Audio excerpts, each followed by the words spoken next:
Uma greve de imigrantes.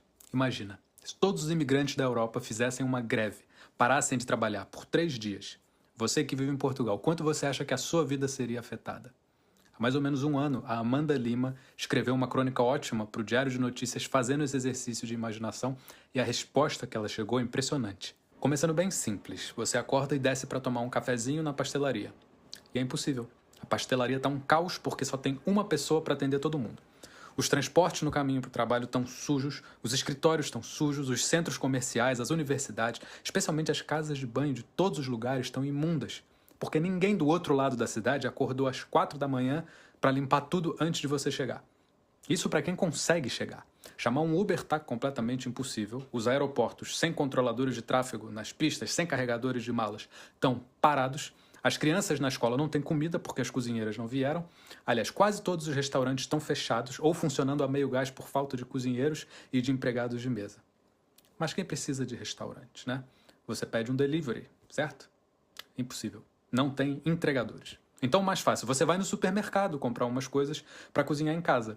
E as prateleiras do supermercado estão vazias, porque os repositores não vieram. Para quem vive de turismo, a coisa está ainda pior. Um mar de cancelamentos de reservas, porque os hotéis todos não têm pessoal para arrumar e limpar os quartos. Isso para não falar nos voos cancelados e nos restaurantes fechados. E esse foi só o primeiro dia. Nos dias seguintes começou a faltar comida a sério.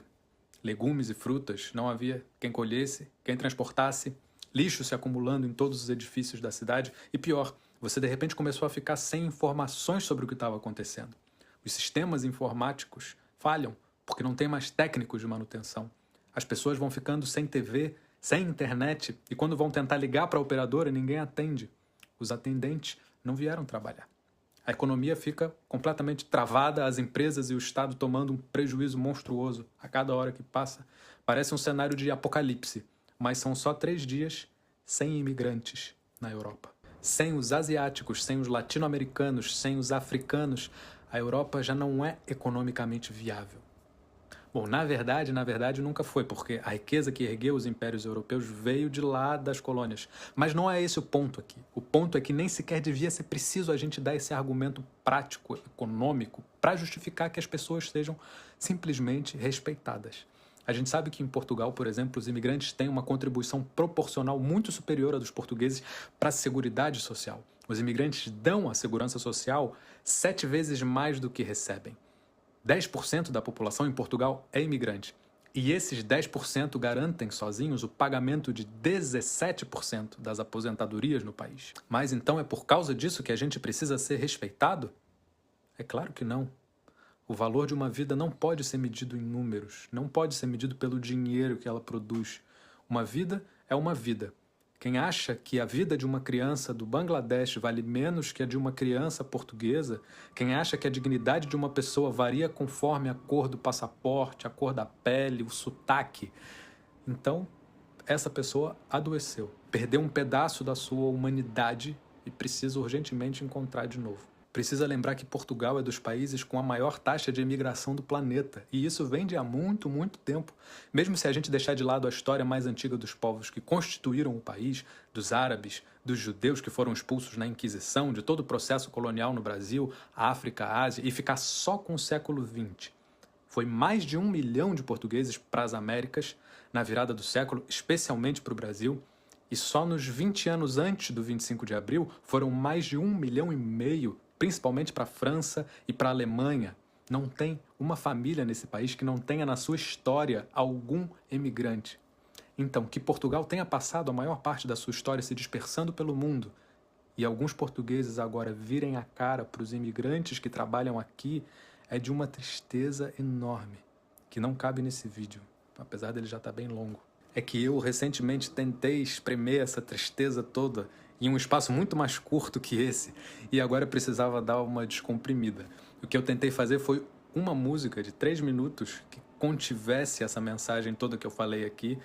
Para quem chegou nesse vídeo e não me conhece, eu sou o Luca Argel, eu sou um músico, sou brasileiro, vivo há mais de 10 anos em Portugal, da minha música, e esse ano fui convidado a escrever uma música para o Festival da Canção de Portugal, que é um programa que muita gente vê, e eu queria deixar essa mensagem na minha passagem por lá. Eu queria muito escrever uma música para o meu amigo brasileiro que ouviu outro dia um Volta pra Tua Terra num bar no Porto, para a criança brasileira chamada de macaca pelos colegas de escola em Braga, para os nepaleses encostados à parede pela polícia de choque na Rua do Bem Formoso em Lisboa, e também para o português espancado até a morte por um grupo de neonazis em Leipzig, na Alemanha.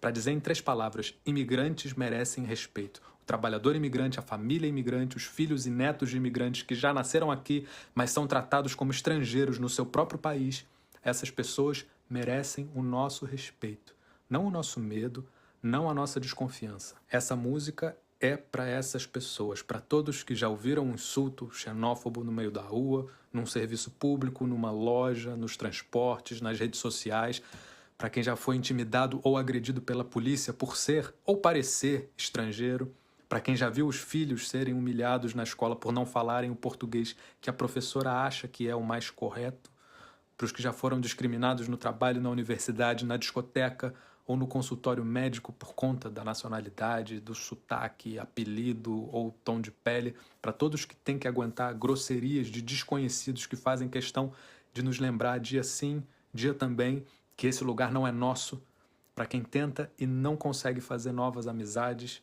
para quem se sente profundamente sozinho num país estranho. Enfim, esse é o desabafo que talvez seja mais bonito de ouvir em forma de música. Se você ficou curioso e quiser escutar a versão musical desse monte de coisa que eu falei nesse vídeo, eu vou ficar muito feliz de mostrar ela para você. Ela se chama Quem Foi? Eu vou, nesse fim de semana, subir no palco do Festival da Canção para defender essa música, mas ela já está em todas as plataformas digitais. Se você deixar um comentário aqui nesse vídeo, eu te mando o link para ouvir. E se você ouvir e quiser partilhar a música com um amigo, uma amiga que você acha que precisa ouvir essa mensagem também, aí eu vou ficar mais feliz ainda, porque a gente precisa agitar consciências, espalhar a palavra. Essa onda de violência xenófoba precisa mudar.